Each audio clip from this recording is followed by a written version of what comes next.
Absolutely.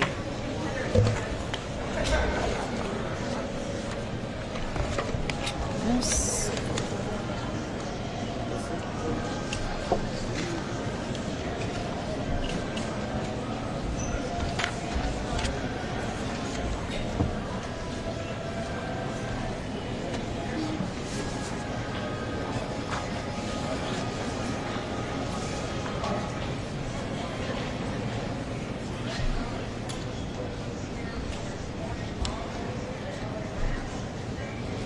Ready? Where's Jaime? Do you see Jaime? All right. All right, good afternoon, everyone, and thank you for being here today. I'm Cheryl Davies, U.S. Customs and Border Protection's lead field coordinator for Super Bowl 58. Today, you'll hear about how a team of federal, state, and local organizations are working behind the scenes to ensure a safe and secure event. From protecting Allegiant Stadium to intercepting counterfeit NFL merchandise to combating human trafficking, we are in fact a team of teams. Our guests today are Christopher Miller, Special Agent in charge of Homeland Security Investigations, Las Vegas; Aaron Ford, the Attorney General for the state of Nevada; Karen Burke, Deputy Federal Coordinator for Super Bowl 58 and the Federal Security Director for Transportation Security Administration, Nevada; and Ralph Leapor, the Senior Director for the Department of Aviation, Clark County Department of Aviation. I'd also like to recognize Garrett Donaldson, the Special Agent in charge for the Federal Air Marshal Service in Las Vegas, and the Viper and K9 teams here today. Thank you all for being here. With over 60,000 employees, Customs and Border Protection is the largest and most complex law enforcement agency in the United States. We are again supporting Super Bowl security operations as we have done for many years in the past. Let's talk about airspace security. CBP is deploying Black Hawk and ASAR helicopters to protect Allegiant Stadium, airspace, and the thousands of fans attending the event. Our team of aviators will provide real-time, high-definition downlinks to the Super Bowl Command Center while enforcing the Federal Aviation Administration's temporary flight restriction over the stadium. This unique eye-in-the-sky capability is critical for security of the event, as the team is able to detect and intercept any suspicious aircraft attempting to enter the restricted zone. On the ground, CBP is deploying advanced, large-scale, non-intrusive inspection technology to scan all deliveries entering the venue, including food and beverage, uniforms, equipment, and even the Lombardi Trophy. Our expertise in detecting weapons, explosives, and other contraband is a critical security layer. We use this technology every day at our nation's ports of entry to detect high-risk cargo. Now let's talk about fake NFL merchandise. In coordination with Homeland Security Investigations, we will be conducting operations to detect, intercept, and seize counterfeit NFL products. The merchandise you see on display today is nothing compared to the millions of fake goods that criminals will try to sell online, on the street, and through other unauthorized sources. Our message is clear: don't buy this stuff. Think about it.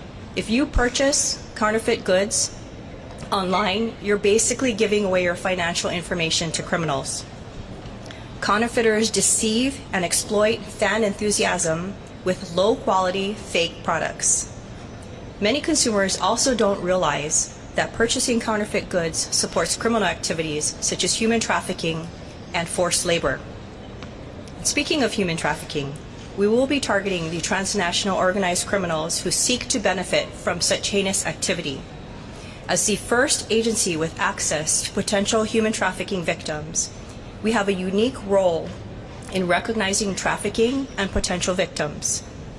As you can see, CBP support is multidimensional and a strategic combination of expertise, technology, and partnerships. We are very proud to bring these capabilities to the big game. Our next speaker is Christopher Miller, Special Agent in Charge for Homeland Security, Las Vegas.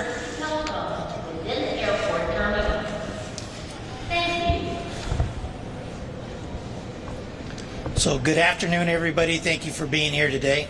I'm Christopher Miller, Special Agent in Charge for Homeland Security Investigations here in Las Vegas, Nevada. I'd like to thank CBP Director of Field Operations, Cheryl Davies, and Senior Director of Aviation, Clark County, Ralph Leapor, for hosting this event.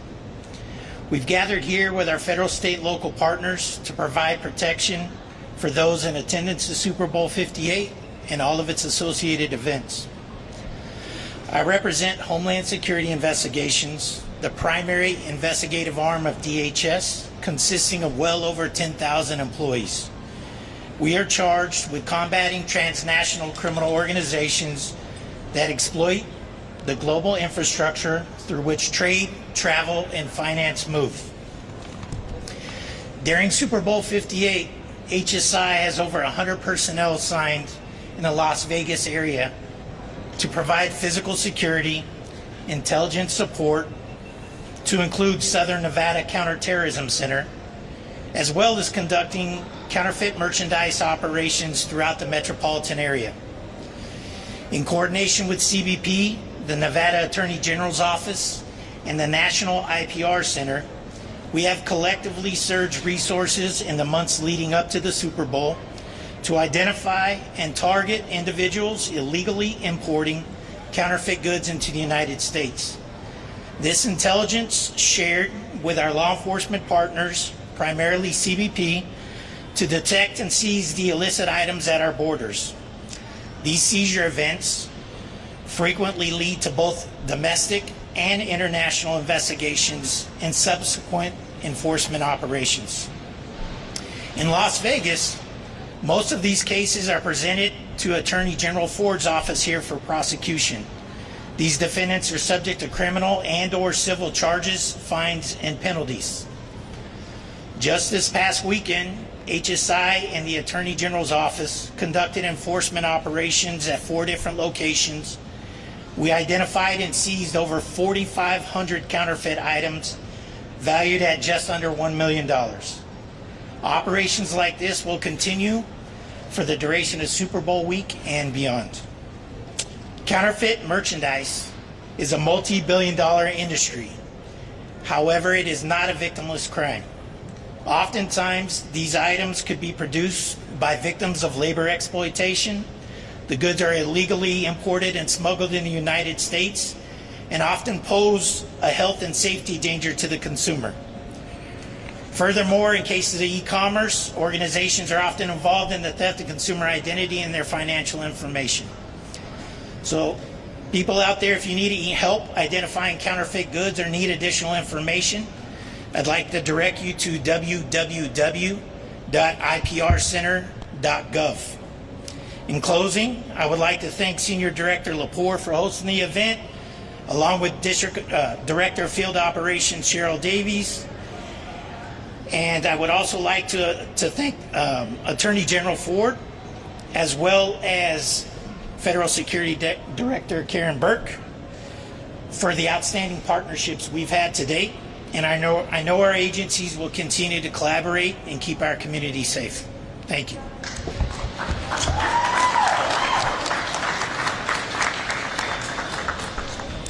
All right. Next, I'd like to call up Aaron Ford, the Attorney General for the state of Nevada.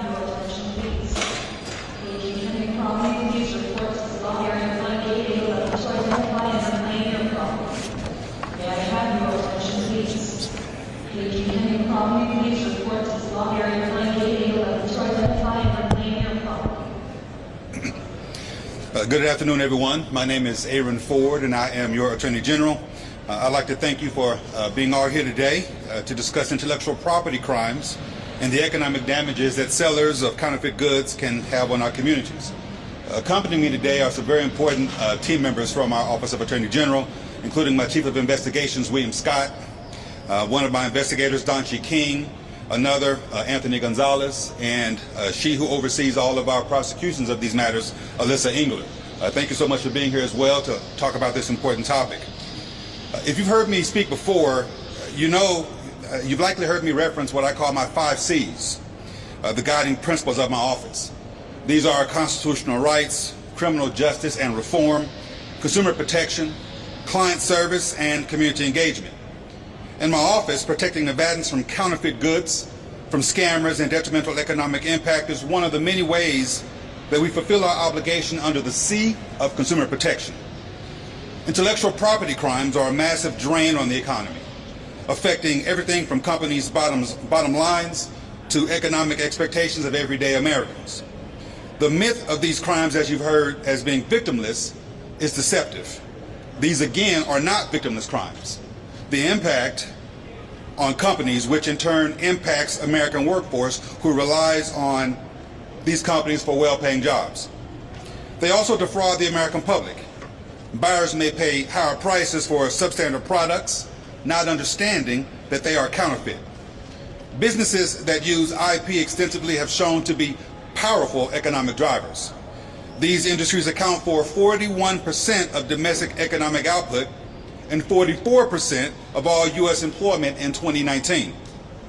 Workers in these industries are more likely to earn higher wages, to participate in employer-sponsored health insurance and retirement plans, and to be veterans. These are good-paying jobs, and they're jobs that we need to protect.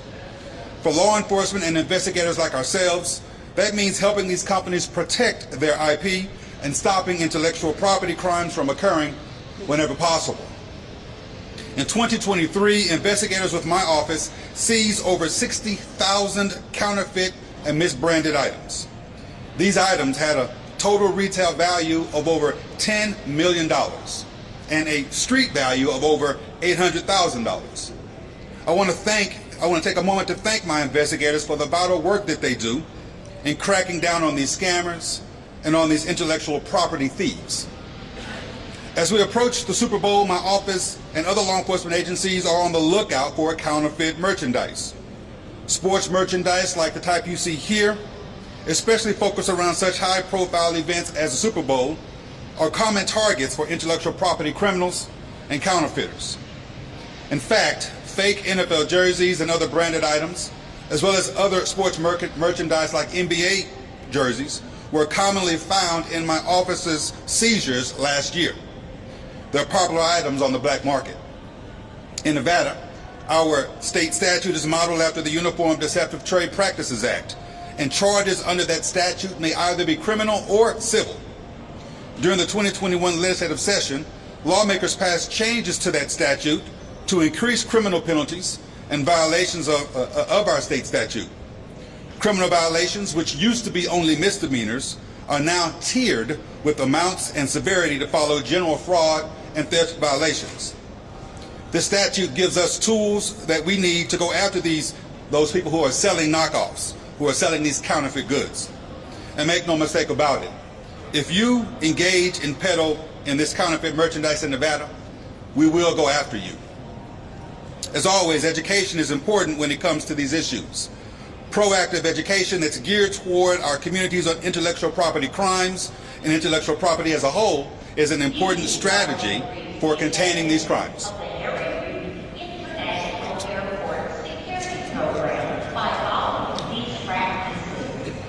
If I keep talking, can you hear me? All right, I will keep talking. People need to be made aware that the creation of these products often involves forced labor and unsafe working conditions, and that proceeds from counterfeit goods, as you've heard, can go on to fund other illicit activities. In 2010, the National Crime Prevention Council surveyed Americans in multiple cities across the country. What they found was that most people cannot accurately describe intellectual property or intellectual property crimes, and many did not know that purchase of counterfeited or pirated products actually hurts other people or communities.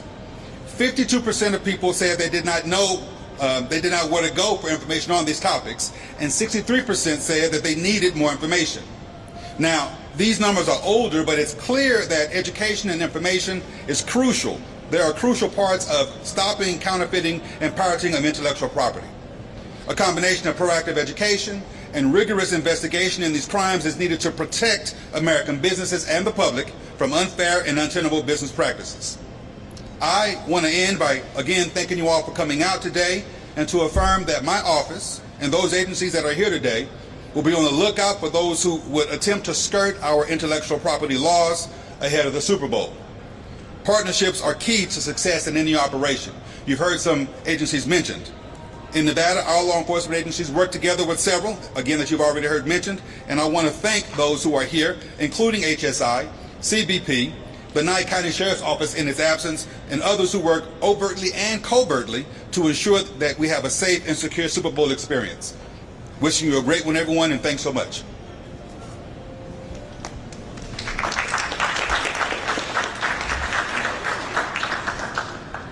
All right, our next speaker is Karen Burke, Federal Security Director for TSA.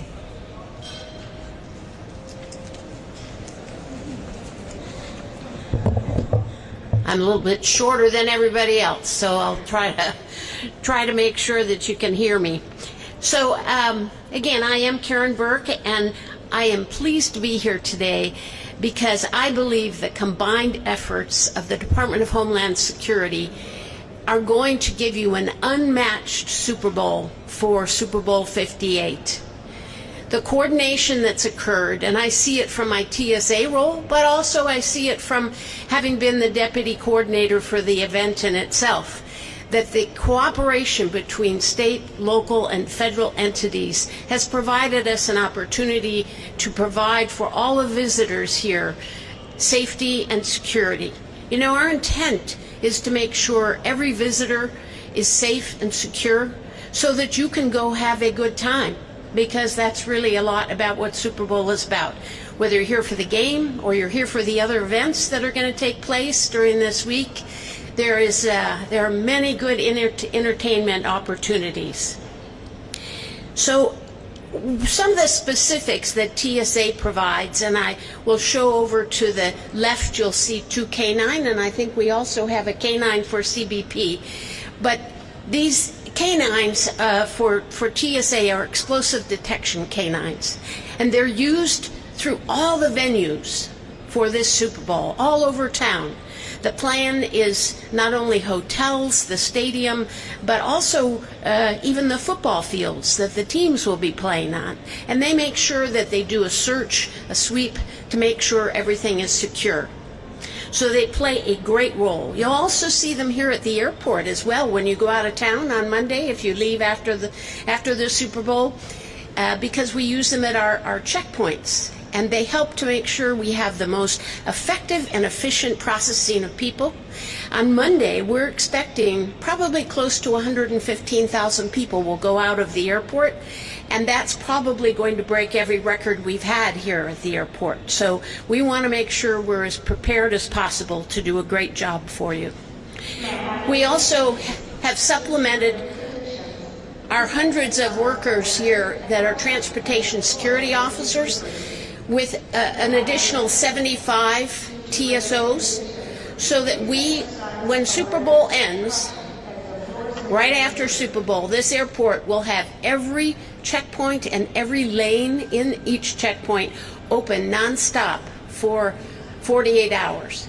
And that should give us a chance to be able to have people come to the airport at any time and be able to process you quickly and be able to get you on your way, which is what most people are going to be looking for.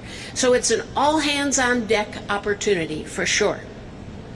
We also have a very important division within TSA, which are the Federal Air Marshals. And I think we've talked, Garrett's here today, who's our head of Air Marshals locally. And they're going to be providing what we call VIPERS, or Visible Intermodal Prevention and Response Teams.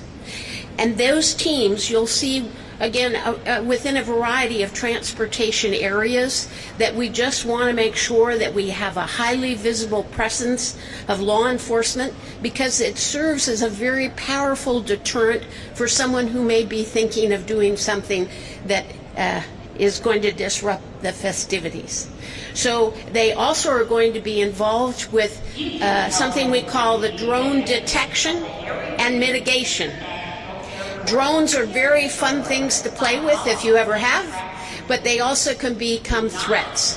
And so we want to make sure that the drone activity is kept within the parameters that they're allowed to, again, just ensure security. And all of us, as Cheryl mentioned, are really involved with human trafficking. All our employees in DHS have been trained to look for the behaviors that may represent trafficking, and we will make sure to get in contact with local law enforcement. So I guess my parting words to you are that we are ready to deliver on our commitment to produce the most fantastic Super Bowl 58, and it's because of our commitment as a team, and we're looking forward to take on the challenge. Thank you.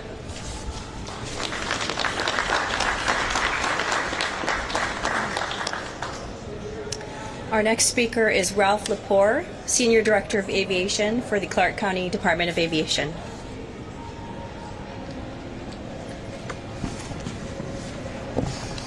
Thank you, Director Davies, and I'll put this up a little bit higher. Well, good afternoon, everyone, and on behalf of our Director, Rosemary Vasiliadis, and the entire team at Harry Reid International, welcome. We're glad to have you here today. As you've heard from everyone here, it takes a great deal of collaboration across several partners to prepare and implement plans not only for mega events like the Super Bowl, but truly for every single day at the airport.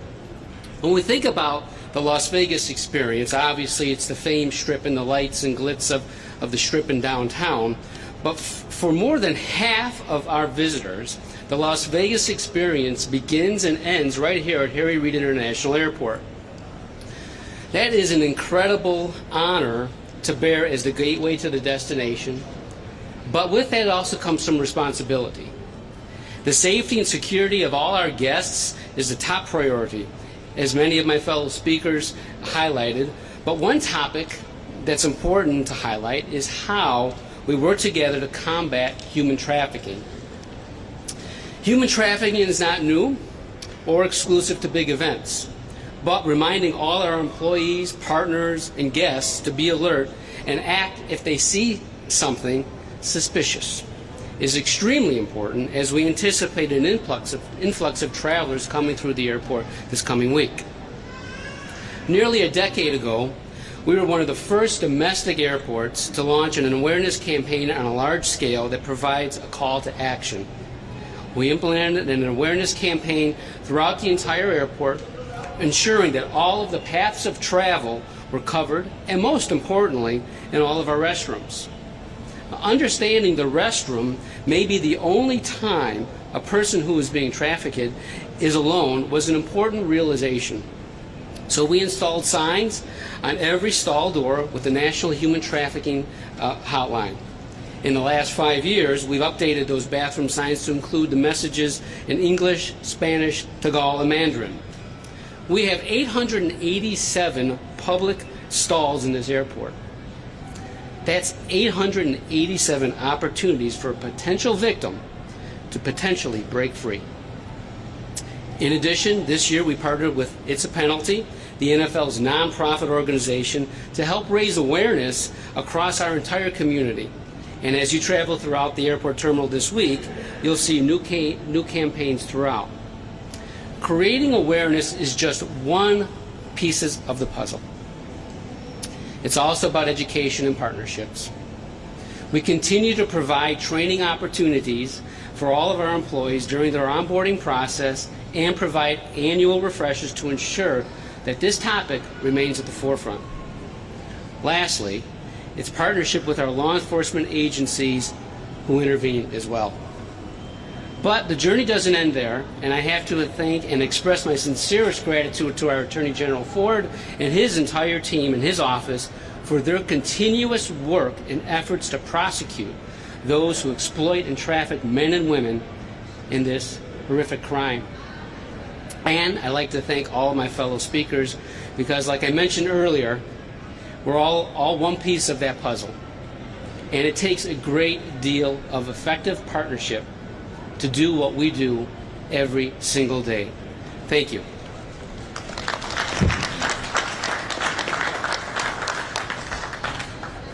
All right, thank you, Mr. Leapor. We are now available to answer a few questions if anybody has any questions. If you could wait for the mic, who's asking questions? This is an easy one. Hello. His name is Ozzy. There you go. Beagle, right? Yeah. Cool. Agriculture Canine Beagle. This is Richard with the Las Vegas Review-Journal. Yeah, when people are leaving on Monday or later, will you be checking for some of these counterfeit goods? And if so, will you confiscate them, and what happens to them? We, as part of the normal course of our duties, we do have officers focus on outbound inspections. So that's a distinct possibility. Ken with the Associated Press has a follow-up. It's not following that question. It'd be for Ms. Burke, Ms. Burke, if you don't mind. When you mentioned mitigation, what does that entail?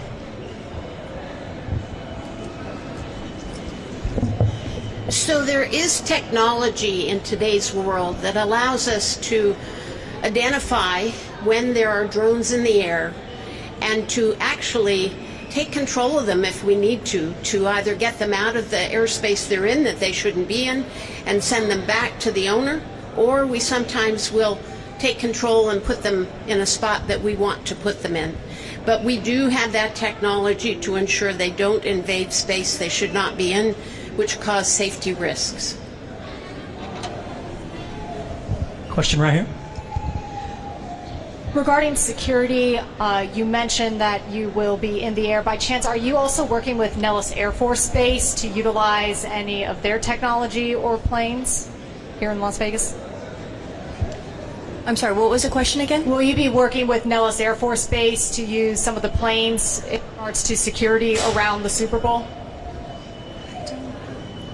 I don't believe so. I can say as far as CBP support, we're using our air and marine helicopter services. I don't believe we're using any state and locals.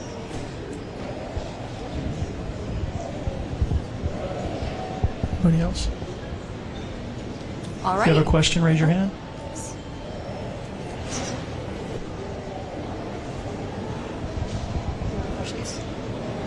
All right, if there are no other questions, thank you everyone for being here today. We really appreciate you guys showing up. Thanks. Have a good day.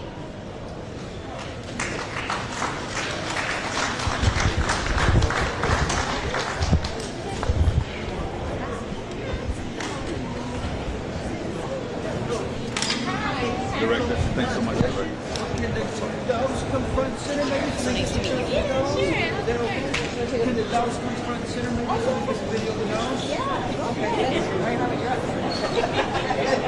It's your time to shine, buddy.